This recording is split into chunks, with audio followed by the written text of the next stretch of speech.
Assalamualaikum warahmatullahi wabarakatuh. Anak ketemu lagi dengan Pak Fahlul. Nah, hari ini kita akan belajar tentang stratifikasi sosial, khususnya kriteria politik ya. Oke.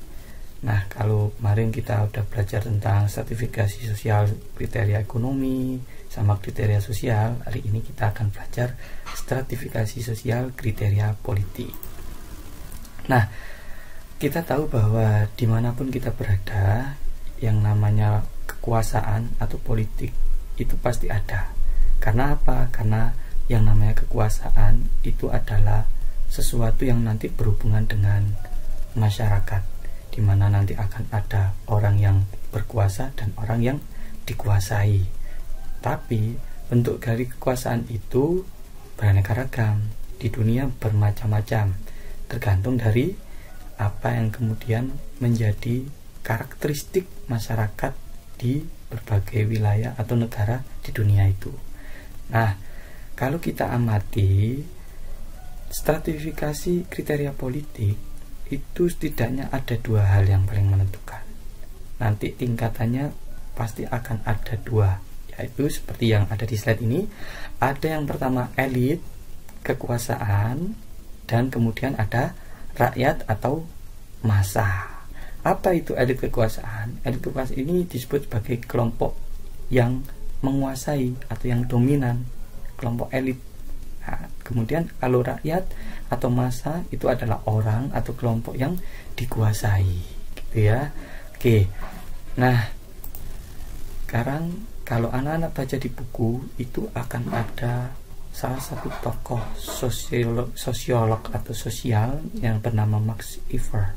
Nah, Max Weber ini pakai C-nya ya, itu menulis di dalam bukunya The Web of Government, mengklasifikasikan stratifikasi sosial kriteria politik menjadi tiga. Ada tipe kasta, ada tipe oligarki, ada tipe demokratis. Bagaimana tipe kasta, tipe oligarki, dan tipe demokratis? Nah, nanti mungkin kita pelajari ya. Nah, oke. Yang pertama kita pelajari dari tipe kasta ini dulu ya. Nah, di dalam tipe kasta ini sistem lapisan kekuasaan di mana garis pemisahannya sangat tegas dan kaku, seperti halnya kemarin yang kita pelajari, yaitu di stratifikasi sosial, kriteria sosial ada juga kasta, dimana waktu itu kita pelajari tingkatannya adalah ada kasta yang kemudian paling atas Brahmana, Waisya, Ksatria, Sudra, bahkan Parya.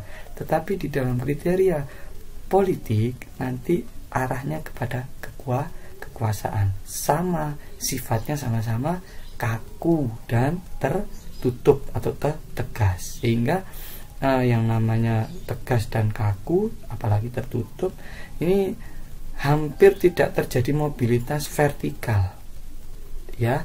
Jadi ya udah, garis pemisah antara masing-masing lapisan itu sulit sekali ditembus. Nah, sekarang kita amati ini piramidanya. Yang paling atas itu raja atau maharaja, penguasa.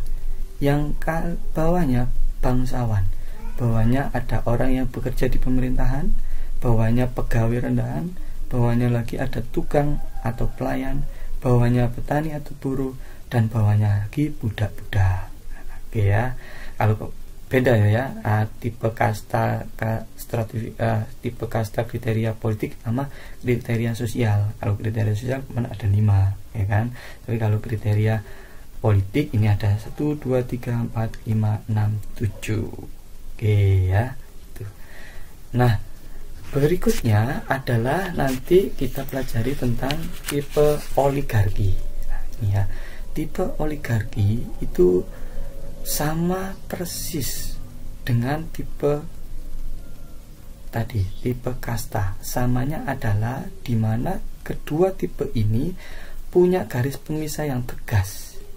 Nah, cuman kalau di tipe oligarki, kelas sosialnya ditentukan dari kebudayaan masyarakat, bukan kepercayaan. Nah, gitu ya. Oke, sekarang kita amati. Nanti ini harus dihafalkan ya.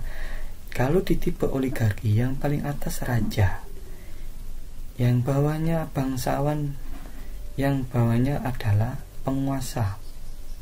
Penguasa ini terdiri dari sipil dan militer itu ya. Kemudian adalah orang kaya dan pengusaha tinggi ini ya. Bawahnya ada pengacara, bawahnya ada tukang dan pedagang, bawahnya ada petani, buruh tani dan budak. Kalau anak-anak lihat di buku itu mungkin cuma ada 4: raja, bangsawan dari berbagai tingkatan, pegawai tinggi, nanti ini ada pegawai tinggi, sipil, orang kaya, pengusaha, dan terakhir ini dijadikan satu. Kalau di buku tidak apa-apa, tipe oligarki gitu ya. Oke, yang terakhir nanti adalah tipe demokratis. Di dalam stratifikasi sosial kriteria politik yang terakhir adalah tipe demokratis. Ini perbedaan dari kedua tipe yang awal, yaitu tipe kasta sama tipe oligarki. Kalau tipe kasta sama tipe oligarki bersifat tertutup, tegas dan kaku ya. Tapi kalau di tipe demokratis ini sangat terbuka, sifatnya mobile, bergerak, artinya mempunyai kesempatan bagi stratifikasi terbawah untuk naik ke atas, bahkan yang di atas bisa juga turun ke bawah. Oke, karena kita kemarin udah belajar sifat-sifat stratifikasi itu ada 3 gitu ya. Ada yang terbuka, ada yang tertutup, ada yang campuran. Nah, untuk tipe demokratis ini masuk yang terbuka. Oke. Kenapa bisa terbuka? Karena untuk menentukan stratifikasinya di dalam tipe demokratis ditentukan oleh kemampuan seseorang. Bisa diperoleh dari sifat. Apa sifat? Dari usaha. Bisa dari asignet atau yang disebut dengan penghargaan. Tapi yang paling berperan adalah usaha yang kemarin. Kalau kedua tipe yang di atas tadi, politik, kriteria politik kasta dan kriteria politik oligarki ditentukan oleh askribet lebih banyak, yaitu dari keturunan atau kelahiran. Itu ya. Oke, ini kita pelajari, coba kita amati. Yang di tipe demokratis paling atas namanya pemimpin politik, pemimpin parpol, orang kaya, pemimpin organisasi besar ada di paling atas. Bawahnya adalah pejabat administrasi atas dasar keahlian. Nah, ke bawahnya lagi ada ahli teknik, petani dan pedagang. Paling bawah pekerja rendahan dan petani rendahan. Itu ya. Negara kita negara yang multikultural. Di dalam sistem politik kita menerapkan demokratis, siapapun bisa menjadi stratifikasi tertinggi dan sebaliknya. Tapi di beberapa wilayah kita ikut ke dalam sifat stratifikasi campuran, ya kan? Seperti di daerah Yogyakarta, di daerah Bali, gitu ya, ada kasta, ada kemudian oligarki, gitu. Nah, itu anak-anak harus lebih teliti lagi. Saya kira untuk pemahaman tentang stratifikasi sosial, kriteria politik, saya kira sudah cukup. Nanti selebihnya anak-anak punya tanggung jawab untuk sedikit memahami bacaan ini. Oke ya, hidup tanpa makanan bernyawa ini adalah salah satu artikel bacaan yang menunjukkan bagaimana kehidupan masyarakat di daerah ini, Indramayu, itu ya. Nanti anak-anak baca, ada 3 slide ini, oke. Ini. Nah, setelah anak-anak baca, anak-anak cermati, kemudian anak-anak punya tugas, yaitu adalah menalar. Ini penalarannya, 1, bagaimana pendapat anak-anak mengenai artikel yang ada di atas. Kemudian yang kedua, sistem stratifikasi sosial berdasarkan kriteria apakah yang diterapkan dalam masyarakat etnik tersebut disertai alasan. Dan yang ketiga, kelompok etnik mana saja yang menerapkan kira-kira sistem stratifikasi sosial seperti sistem stratifikasi sosial di atas. Oke ya. Saya kira itu. Kalau nanti ada beberapa hal yang perlu ditanyakan, silakan bisa langsung bertanya, atau kemudian nanti kita bisa dibahas di kelas gitu ya.